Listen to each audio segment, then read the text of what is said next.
Hi friends, ಶಾಂತ star ಚಾನಲ್ಗೆ ಸ್ವಾಗತ. ಇವತ್ತು ಒಂದು ಒಳ್ಳೆಯ ಚಟ್ನಿ ಮಾಡೋದನ್ನು ನಾನು ತೋರಿಸ್ಕೊಡ್ತಾ ಇದ್ದೀನಿ. ನೋಡಿ, ಶೇಂಗಾ ಚಟ್ನಿ ಅಂತಂದರೆ ಎಲ್ಲದಕ್ಕೂ ಕಾಂಬಿನೇಷನ್ ಫ್ರೆಂಡ್ಸ್. ದೋಸೆ, ಪೂರಿ, ಚಪಾತಿ, ರೊಟ್ಟಿ ಎಲ್ಲದಕ್ಕೂ ಕಾಂಬಿನೇಷನ್ ಆಗಿರುತ್ತೆ. ನೋಡಿ, ಶೇಂಗಾನ ಹುರಿದುಬಿಟ್ಟು ದಬ್ಬೆ ಮಾಡ್ಕೊಂಡಿದ್ದೀನಿ. ಈಗ ಚಟ್ನಿ ಪ್ರಿಪೇರ್ ಮಾಡೋದು ಹೇಗಂತ ನೋಡೋಣ ಬನ್ನಿ. ಮೊದಲು ಒಗ್ಗರಣೆ ಬಾಣಲಿ ಇಟ್ಕೊಳ್ಳೋಣ. ಅದರೊಳಕ್ಕೆ ನೋಡಿ ಒಂದಷ್ಟು ಆಯಿಲನ್ನು ಹಾಕಿದ್ದೀನಿ. ಈ ಸ್ಪೂನಲ್ಲಿ 3 ಸ್ಪೂನಷ್ಟು ಆಯಿಲನ್ನು ಹಾಕಿದ್ದೀನಿ. ಈಗ ಆ ಆಯಿಲ್ಗೆ ನೋಡಿ ಸಾಸಿವೆ ಒಂದು ಸ್ವಲ್ಪ ಸೇರಿಸ್ತಾ ಇದ್ದೀನಿ, ಮತ್ತು ಕಡಲೆಬೇಳೆ ಒಂದು ಸ್ವಲ್ಪ ಸೇರಿಸ್ತಾ ಇದ್ದೀನಿ. ಈಗ ಅದು ಎರಡು ಫ್ರೈ ಆಗಲಿ.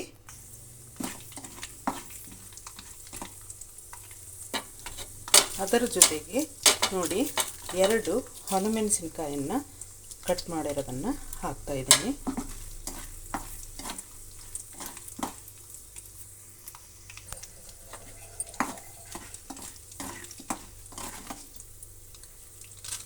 ನೋಡಿ, ಒಗ್ಗರಣೆ ರೆಡಿ ಆಯಿತು. ನೋಡಿ, ಬೇಳೆ ಆ ರೀತಿ ಕೆಂಪಗೆ ಫ್ರೈ ಆಗಬೇಕು. ಈಗ ಒಗ್ಗರಣೆ ರೆಡಿ ಆಯಿತು. ಸ್ಟವನ್ನು ಆಫ್ ಮಾಡೋಣ. ಮೊದಲು ಮಿಕ್ಸಿ ಜಾರನ್ನು ತೆಗೆದುಕೊಂಡು ಅದಕ್ಕೆ ನೋಡಿ ಒಂದಿಷ್ಟು ಜೀರಿಗೆನ ಹಾಕ್ತಾಯಿದ್ದೀನಿ. ಅದರ ಜೊತೆಗೆ ಕಾಯಿ ಚೂರು ನೋಡಿ ಒಂದಿಷ್ಟನ್ನು ಹಾಕ್ತಾಯಿದ್ದೀನಿ. ಕಾಯಿ ಚೂರು, ಹಸಿ ಕೊಬ್ಬರಿ ಮತ್ತು ಒಣಮೆಣಸಿನ್ಕಾಯಿ ಒಂದು 7 ಒಣಮೆಣಸಿನ್ಕಾಯಿ. ಇದು ಖಾರ ಚೆನ್ನಾಗಿದೆ, ಅದರಿಂದ 7 ಒಣಮೆಣಸಿನ್ಕಾಯನ್ನು ಹಾಕ್ತಾಯಿದ್ದೀನಿ. ಮತ್ತು ಕರಿಬೇವಿನ ಸೊಪ್ಪನ್ನು ನಾನು ಸ್ವಲ್ಪ ಹಾಕ್ತಾಯಿದ್ದೀನಿ, ಹಸಿ ಕರಿಬೇವಿನ ಸೊಪ್ಪು. ಅದರ ಜೊತೆಗೆ ಸ್ವಲ್ಪ ಇಷ್ಟು ಹುಣಸೆಹಣ್ಣನ್ನು ಸೇರಿಸ್ತಾ ಇದ್ದೀನಿ. ಈಗ ಇಷ್ಟನ್ನು ನಾವು ರುಬ್ಬೋಣ. ನೀರು ಹಾಕ್ತೀರಾ ನೋಡಿ, ಈ ರೀತಿ ತರ್ತರಿಯಾಗಿ ರುಬ್ಬಿದ್ದೀನಿ. ಈಗ ಇದರ ಜೊತೆಗೆ ನೋಡಿ ಬೆಳ್ಳುಳ್ಳಿ ಒಂದಿಷ್ಟನ್ನು ಹಾಕ್ತಾಯಿದ್ದೀನಿ, ಮತ್ತು ನೋಡಿ ಮೂಲಂಗಿ ದಪ್ಪದಾಗಿರುವಂಥದ್ದು ಸಣ್ಣದಾಗಿ ಕಟ್ ಮಾಡ್ಕೊಂಡಿರೋದು ಹಾಕ್ತಾಯಿದ್ದೀನಿ.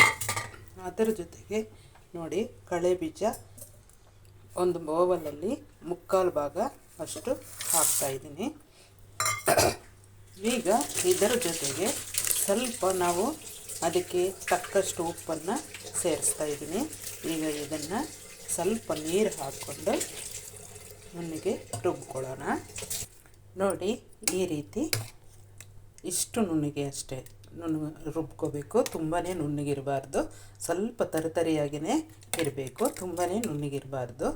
ಈಗ ಇದರ ಜೊತೆಗೆ ಕಡೆಯಲ್ಲಿ ಲಾಸ್ಟ್ನಲ್ಲಿ ನೋಡಿ ಸ್ವಲ್ಪ ಈರುಳ್ಳಿನ ಸೇರಿಸಿ 1 ರೌಂಡು ಹಾಕ್ತೀನಿ.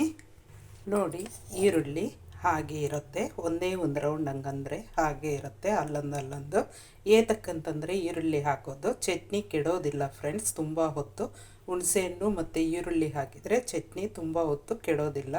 ಅದರಿಂದಾಗಿ ನಾವು ಈರುಳ್ಳಿನ ಲಾಸ್ಟ್ನಲ್ಲಿ ಸುಮ್ಮನೆ 1 ರೌಂಡ್ ಹಾಕಬೇಕು. ಮತ್ತು ಚಟ್ನಿ ಕೂಡ ತುಂಬಾ ನೀರು ಹಾಕಬಾರ್ದು, ಈ ರೀತಿ ಗಟ್ಟಿಯಾಗೇ ಇರಬೇಕು, ಆವಾಗ ತುಂಬಾ ಟೇಸ್ಟಾಗಿರುತ್ತೆ ಫ್ರೆಂಡ್ಸ್. ಈಗ ರುಬ್ಬಿಕೊಂಡಂತಹ ಚಟ್ನಿ ಎಲ್ಲ ಒಂದು ಬೌಲ್ಗೆ ತೆಗೆದುಕೊಂಡ್ಬಿಡೋಣ. ನೋಡಿ, ಚಟ್ನಿ ರೆಡಿ ಆಯಿತು. ಇಷ್ಟೇ ಗಟ್ಟಿ ಇರಬೇಕು, ಆವಾಗೇ ಚೆನ್ನಾಗಿರೋದು.